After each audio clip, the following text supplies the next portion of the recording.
السلام عليكم ورحمة الله وبركاته، وصلى الله وسلم وبارك على سيدنا ونبينا محمد وعلى آله وصحبه أجمعين. وصفات عن بركة ترحب بكم. اليوم إن شاء الله نقدم معكم كيك رائع بالكريمة ديال الليمون، كيجي شهوة منه، مفشفش رطب بواحد الكريمة كتجي خطيرة وسهلة في التحضير ديالها. نتمنى الوصفة ديال اليوم تنال الإعجاب ديالكم، ونبداو على بركة الله. المقادير وطريقة التحضير: اول حاجه غنبداو بها هي الكريمه. غنصاوبوها، غنديرو في كاسرونه، غنديرو فيها بيضه تكون في درجه حراره المطبخ، غنضيفو ليها واحد 50 غرام ديال السكر حبيبات. غادي نخلطو جيدا بالفوي حتى تجانس ليا البيضه مع السكر.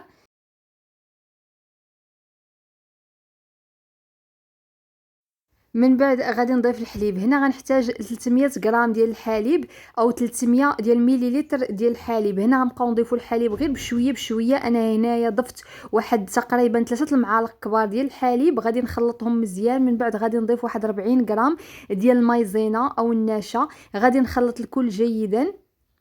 من بعد غنضيف الكميه الثانيه ديال الحليب. هذيك الكميه اللي درت قسمتها على جوج. القسم الاول درتو غير شويه، تقريبا 3 حتى 4 المعالق كبار. من بعد باش غادي نضيف كل شيء باش ما تكتلش ليا هذيك المايزينا وما ديرش ليا حبيبات. غادي نضيف هنايا عصير ديال الليمونه، غادي نخلط الكل جيدا. وغادي نضيف كذلك النكهه ديال الليمون. هنايا النكهه ديال الليمون كتباع عند دوك اللي كيبيعوا المستلزمات ديال الحلويات. الا ما كانتش متوفره عندكم، يمكن لكم تشدوا القشور ديال الليمون تحكوهم وديروهم لهاد الكريمه اللي غادي نصاوب معكم دابا. هنا الا كانت متوفره عندكم غادي ديروا نصف معلقه صغيره ديال هاد النكهه ديال الليمون، كتعطي واحد المذاق رائع وكتعزز النكهه ديال الليمون.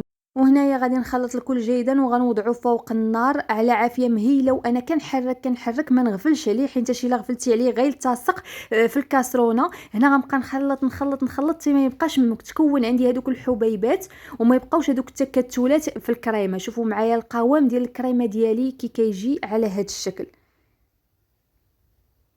وانا كنخلط مزيان مزيان حتى ما يبقاوش عندي دوك الحبيبات. هنا غادي ناخذ اناء او زلافه، اي حاجه متوفره عندكم، غتوضعوا فيها هذيك الكريمه اللي صاوبتو ديال الليمون.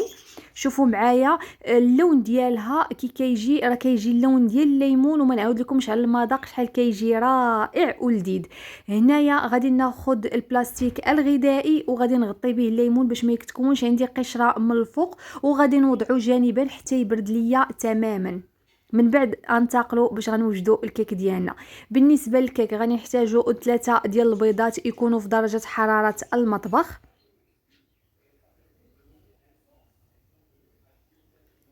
غادي نضيفوا ليهم كاس لاروب ديال السكر الحبيبات. غادي نخلطوا الكل بالفوي. هنايا هاد الكيك والكريمه كلشي تخلطيه بالفوي. الا ما كانش متوفر عندك الخلاط الكهربائي يمكن لك ديري غير الفوي، راه ساهله في التحضير ديالها. غنضيفوا كاس ديال العنبه ديال زيت المائده. غادي نخلطوا كل جيدا حتى تجانس ليا المكونات مع بعضها. وضروري البيض يتخلط مزيان مع السكر مع الزيت باش الكيكه تجيكم مفشيشه وفتيه وتجيكم طالعه. غادي نضيفوا كذلك واحد الكاس ديال الحليب يكون في درجه حراره المطبخ، ما يكونش بارد من الثلاجه. هنايا غادي نخلطوا مزيان مع التحريك المستمر. وهنا غناخذوا نصف ليمونه وغادي نعصروها. غنعصروا غير شويه منها، النصف الاخر غنعصروه حتى الاخر. هاد النصف غادي نخدموه على جوج مرات. دابا عصرت واحد شويه وتا نضيف الدقيق والاخر عا باش غادي نعصر هذاك الشيء المباقي. هنا غنضيف 250 غرام ديال الدقيق، ما يعادل واحد زلافه. وانا كنخلط جيدا. هنا غنضيفوا جوج ساشيات ديال الخميره ديال الحلويات.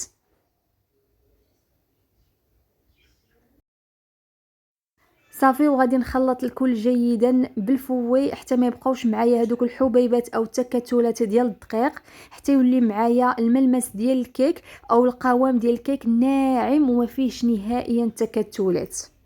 كنخلط جيدا بالفوي. هنايا ضروري تخدموا بيديكم مزيان باش الكيك يجي معكم مزيان ويجيكم هشيش. هنايا هذيك النصف ديال الليمونه كما قلت لكم راه غادي نخلي منها شويه، هي اللي غنعصر في الاخر. هاد لاستيس اللي قلت لكم دابا حتى الاخر تعصروها كتخلي الكيك ديالكم يجي رطب ويجي مفشفش وكيجي كيدوب في الفم، ما كيجيش قاصح نهائيا. يمكن لكم ديروا العصره ديال الليمون او العصره ديال الحامض حتى الاخر، تضيفوا الدقيق والخميره كيجي واحد القوام رائع.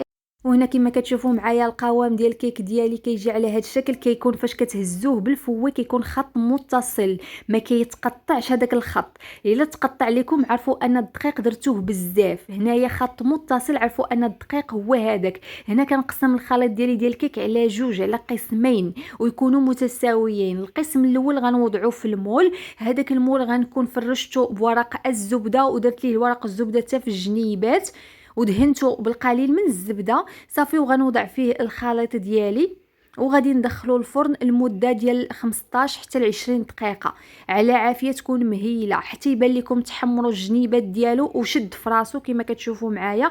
من بعد غادي نضيف كميه ديال الكريمه اللي صاوبت معاكم وهي بارده، غنضيفها من الفوق، غنسرحها مزيان.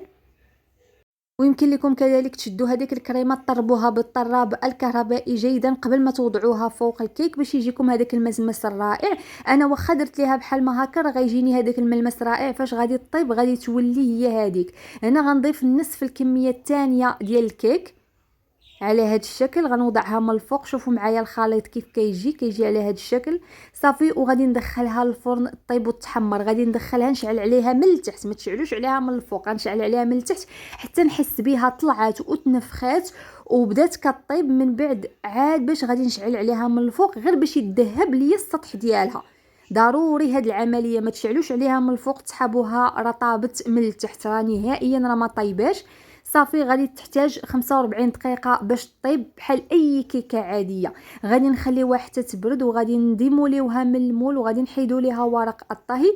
كيجي الشكل ديالها النهائي على هذا الشكل. هنا زينتها بالقليل من الشكلاط من الفوق وشويه ديال اوراق النعناع وطريفات ديال الليمون، كتجي اكثر من رائعه. شوفوا معايا القوام ديالها كيف كيجي، الشكل ديالها كيجي رائع.